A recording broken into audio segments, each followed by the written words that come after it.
Well, everybody is currently talking about the FBS college football playoff and the different rankings that have come out.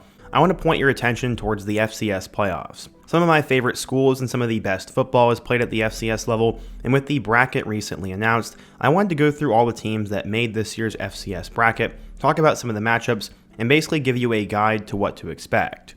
But before we get started, if you're a big fan of college football, be sure to subscribe to the channel, leave a like if you want to support today's video, and let me know what player, team, topic, or situation I can cover next. Now let's go ahead and get started and talk about this year's FCS playoffs. Okay, so the number one overall seed in this year's bracket is the North Dakota State Bison. I know that's such a surprise to everybody. The Bison ended up going 12-0 and are once again one of the top programs in the FCS. This year they're led by a new starting quarterback, and that is Cole Payton.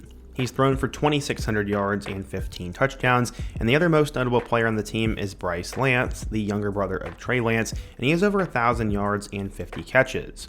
North Dakota State ended up rolling through their schedule, and pretty much every game was a blowout. Their closest matchup was against North Dakota, in which they only won by 5 points, and North Dakota State is probably the favorite to win it once again.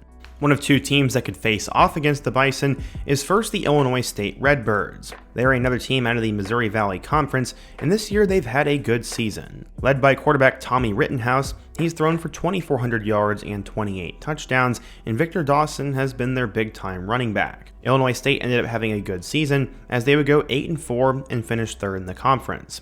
Their losses came to Oklahoma, North Dakota State, Youngstown, and Southern Illinois, but they qualified for this year's bracket, and they will play Southeastern Louisiana. SELA has also had an interesting season, as they started out getting shut out by Louisiana Tech and also lost on the road to LSU, but besides that, they've been really solid. They had a 2-point loss against Lamar, but in total, the Lions went 9-3 and would finish at second in the Southland Conference. They're led by quarterback Carson Camp, and the winner of them and the Redbirds will face off with North Dakota State. Continuing on down the bracket, we have the Central Connecticut Blue Devils. It has been a pretty good year for them, as after starting out with losses to UConn, Merrimack, they won 6 of their last 7 games, with their only loss coming to Duquesne. They ended up beating Mercyhurst, and led by quarterback Brady Olson and running back Elijah Howard, the Blue Devils are a decent team, and they're going to have a chance to face off with the Rhode Island Rams. The Rams have had a special season so far, as they are currently 10-2. They are led by one of the best quarterbacks in the FCS, as Devin Farrell has become a star for them. I've talked about him in a couple of videos. He's thrown for over 3,000 yards, and he also has 20 touchdowns. Antwain Littleton Jr. has over 1,000 yards as a running back, and Marquise Buchanan is an 1,100-yard receiver. Rhode Island seems to have a very good offense, and I think the Rams will definitely beat the Blue Devils in this one, and from there, they will get a chance to face off with UC Davis. UC Davis is a team that is desperately trying to move up to the FBS level, and this year the Aggies went 8-3 and would finish in 3rd place in the Big Sky. The Aggies' first game against Mercer would end up being canceled, and besides that, they lost to Idaho State by 2, Montana State on the road, who's number 2 in the nation, and then Washington, who's a good Big Ten team. The Aggies are led by quarterback Caden Pinnock, and Jordan Fisher has nearly 1,000 yards. UC Davis is one of the hottest FCS programs right now, and I hope they end up facing off with Rhode Island. One of the coolest stories in the FCS is the 5 seed, and that is the Lehigh Mountain Hawks. They are currently 12-0 and first in the Patriot League, and it has been a special season for them. The Mountain Hawks won every single game, and a lot of them weren't really all that close. Lehigh is led by Hayden Johnson at quarterback, who has nearly 2,300 yards, and then Luke Yoder and Jeffrey Jamiel are the skill players that have helped them take the next step. Lehigh is currently ranked number 3 in the FCS poll, so they're favored to advance, and they'll play the winner of Harvard and Villanova. Let's first start with the Crimson. Harvard has had a really good year, as they are 9-1 and had a first place finish in the Ivy League, and their lone loss would come against Yale. They had won 9 straight games before that. Harvard is led by their quarterback Jaden Craig, who I know is getting FBS looks, and I can't pretend to know much about them, but their game against Villanova will be interesting.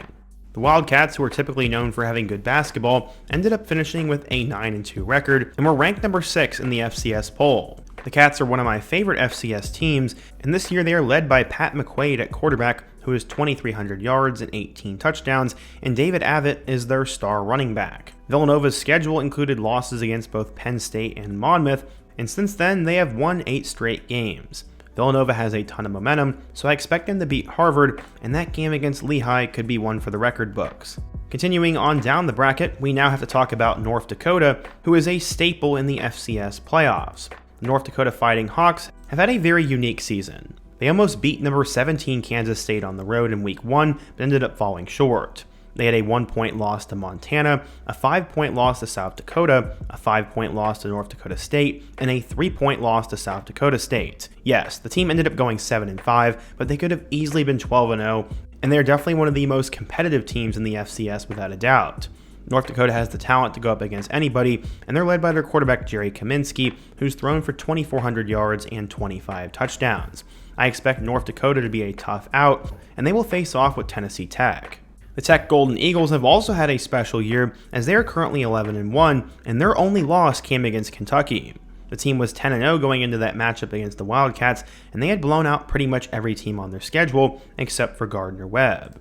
It is cool to see the Golden Eagles having a good year, and they're led by Kekoa Vesperas. He's thrown for 2,500 yards and 25 touchdowns, and Quintrell Quinn and Maury Sullivan are their two main skill players. While I think Tennessee Tech has had a special season, North Dakota probably has more talent than them and more close game experience, so I would expect North Dakota to advance in that one. And finally, to close off the left side of the bracket, let's talk about the Tarleton State Texans. They ended up having one of these shockers in early college football, as they actually went on the road and beat Army 30-27. I watched that game, and it was epic. They're led by quarterback Victor Gabalis, who has 2,400 yards and 25 touchdowns, and they have a couple of good running backs, including Trey Page, James Page, and Caleb Lewis. The Texans are a lot of fun. The loss came by 3 against Abilene Christian. They've been one of the better teams in the FCS this year, as they are currently ranked number 5 in the nation, and I would expect them and North Dakota to have a really good game. Advancing to the other side of the bracket, we first have to talk about the number 3 overall seed, and that is the Montana Grizzlies. I did a video spotlighting the state of Montana a couple of days ago, so you should check that one out. And the Grizzlies are once again having a really good season, as they are currently ranked number 4 in the country, and Montana is 11-1, with their only loss coming against Montana State this past weekend by 3. While it was a tough loss for the Grizzlies, they have a really good team, as led by Keale Ayat. He's thrown for 3,200 yards and 25 touchdowns, and Eli Gilman has rushed for nearly 1,300 yards. Montana is going to be a very tough team to beat this year, and they're going to face off against the winner of New Hampshire and South Dakota State. The most relevant thing New Hampshire has done in recent memory is produce starting Minnesota Vikings quarterback Max Brosmer, but this year the team ended up having a bit of a down year as they went 8-4. Their losses would come against Ball State, Dartmouth, Villanova, and Rhode Island, and while one of them was an FBS team and 2 of them are really good FCS schools, they just didn't have the same it factor that they usually do. New Hampshire is led by their new quarterback, Matt Vezza, and Miles Tomlinson and Caleb Burke are the 2 main skill players for them. I wouldn't expect New Hampshire to make a deep run, but it's good that they ended up getting into this year's bracket, and they will face off with South Dakota State, who I think is extremely underrated this year. Of course, the Jackrabbits are typically one of the top teams in all of college football, but it's been a little bit different for them this season. After Jimmy Rogers took the Washington State job, South Dakota State moved in a new direction, and this year the team went 8-4. That is not like them. They also had a terrible losing streak as they lost to North Dakota State, South Dakota, Illinois State, terrible one at home against Indiana State. This was absolutely horrible for them, but after beating North Dakota, they've still gotten a chance to qualify for this year's playoffs, and they're led by Chase Mason at quarterback, Julius Luffridge at running back, and Alex Bullock at wide receiver. South Dakota State may not be the same team they usually are, but they have a lot of playoff experience and still probably have top 3 talent in the FCS, so I would expect them to win and face off with Montana. Moving over to the next part of the bracket, we're going to go ahead and talk about the Drake Bulldogs. They have been super successful in the college basketball world, but this year, the Bulldogs went 8-3 and had a first place finish in the Pioneer Conference. After beating Upper Iowa in week 1, they lost 2 straight games to South Dakota and South Dakota State, which isn't great, but they rattled off a ton of wins this year, and their only other loss came against a good school in St. Thomas. Yeah, Drake lost to the 3 best teams on their schedule and beat the worst 8, but still, it's been a good year for them, and it's cool to see them in the bracket, but they'll probably get beat by South Dakota, who's the next school we're to talk about. I feel like we've already mentioned the Coyotes a little bit on today's video, and they're currently 8-4 and would finish second in the Missouri Valley. They'd face off against number 22 Iowa State in week 1, and after that, they lost to Lamar and North Dakota State.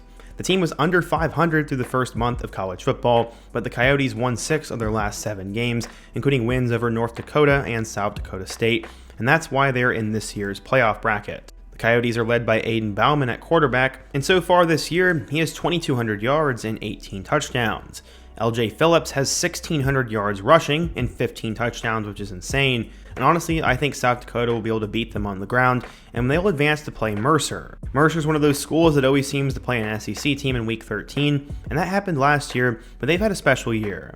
The Bears are currently 9-2, had a first-place finish in the Southern, and after an early loss to Presbyterian, they would win their next 9 games. Sure, they didn't play the highest level of competition in the FCS, but this past weekend, they were 9-1 against Auburn. The game was actually competitive at first, but eventually the Tigers blew them up, and they're led by Braden Atkinson at quarterback, who has 3,500 yards and 34 touchdowns, and then CJ Miller has nearly 1,000 yards and 14 touchdowns as a running back.